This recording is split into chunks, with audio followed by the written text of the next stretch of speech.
All right, everybody, it's Bryan Lue and Kyle from ForceOfWillTavern.com. Bryan, what are we talking about today? We are talking about probably the most broken deck in Force of Will right now.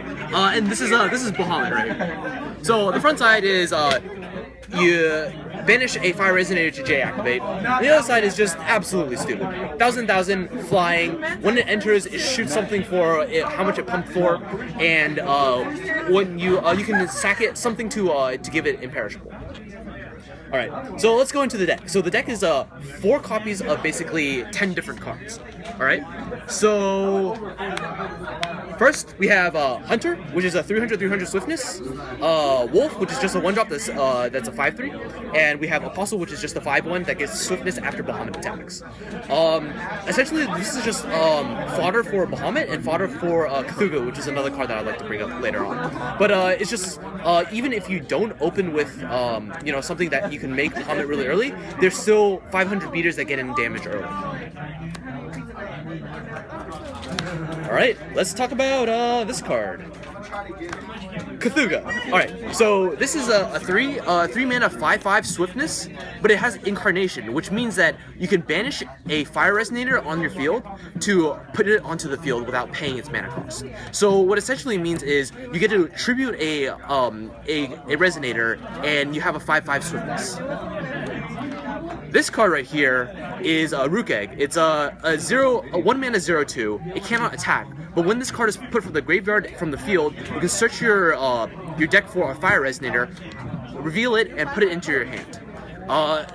So what this essentially does is you play Rukh, then you sack it for Cthulga, grabbing another Cthulga. Let's see, over here.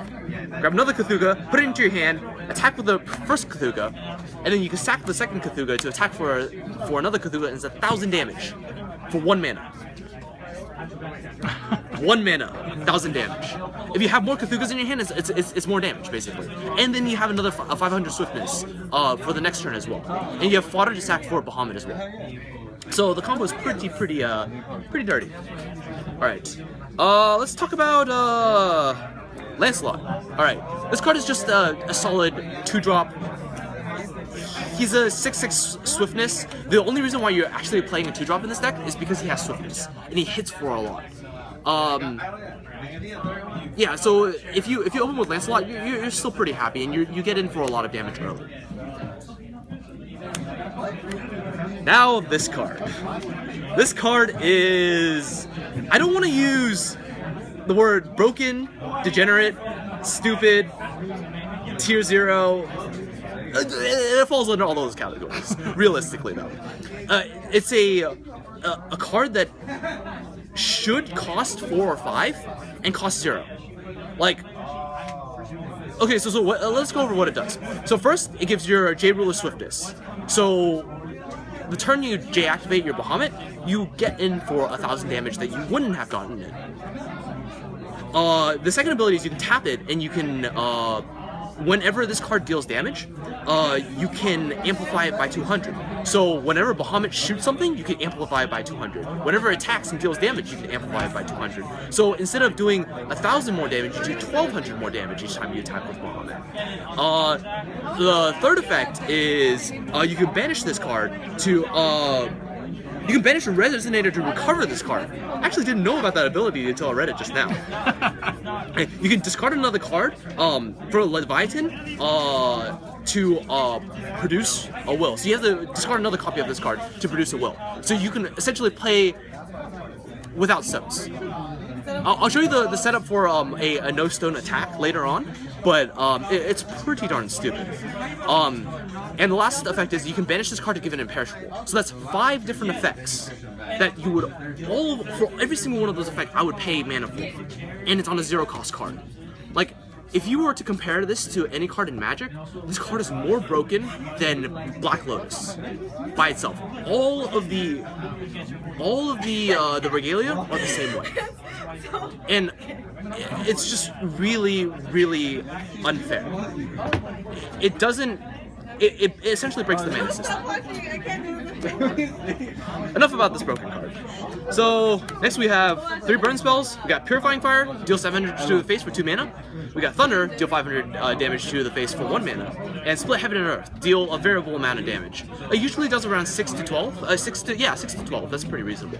But it's pretty good. It's bad against the mono red decks, but it's still pretty decent. Alright. And for the stone deck, 10 of these suckers. Pretty simple. So all in all, this deck is incredibly consistent, and it kills on turn 3 almost every single game. I say it around 60 to 80% that it kills on turn 3, and if not, then it kills on turn 4. Right? It rarely breaks. You can mulligan really aggressively. You mulligan very aggressively for this card and this card. If you see one of these two, you keep them, but if you don't see them, you ship everything else away. Show us the God Hand. Yeah, so let me show you the God Hand. So it involves 2 of these, 1 of these, and 1 of these.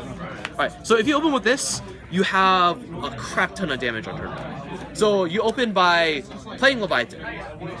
You pitch the Leviathan to produce the will to play Rukh Egg. Rukh Egg, you sack it, you grab a Cthulga. Grabbing another Cthulga. Attack for 500, sack this, attack for 5. Sack this, attack for 5. How much of that damage is that already? That's 15. Right? Then you sack this for Bahamut. Amplify it by 200. Attack, that's 2700 damage on turn 1. 27. They haven't even played a Estonian, and you've done 27 to them. And you haven't even played a Estonian. I haven't even played a Estonian either. Yes. This is the dream hand. Doesn't come up very often, but it's definitely a possibility. You just like, oops, I win, all over their face. Yeah, it's unbelievable. So what's the next step here? What do you want to do at this point? At this point, I want to say that this is the deck to play and the deck to beat. Like if you think about it, if it's consistently killing on turn 3, you only have realistically 2 turns to deal with it. Turn 1, which you have 1 stone, and turn 2, which you have 2 stones. You literally have 3 mana to deal with the whole entire aggression of this deck. So if I challenge you guys, if you can come up with an idea to counter this aggression with just 3 mana, with any card enforceable. Like, we've tested Lumia against it. They're the one that gains you life. It's too slow. They just pop it with Bahamut. We tried Flames, we tried Crime and Punishment. Crime and Punishment is too slow, because the turn you're attacking with is the turn to kill it. This thing is really fast.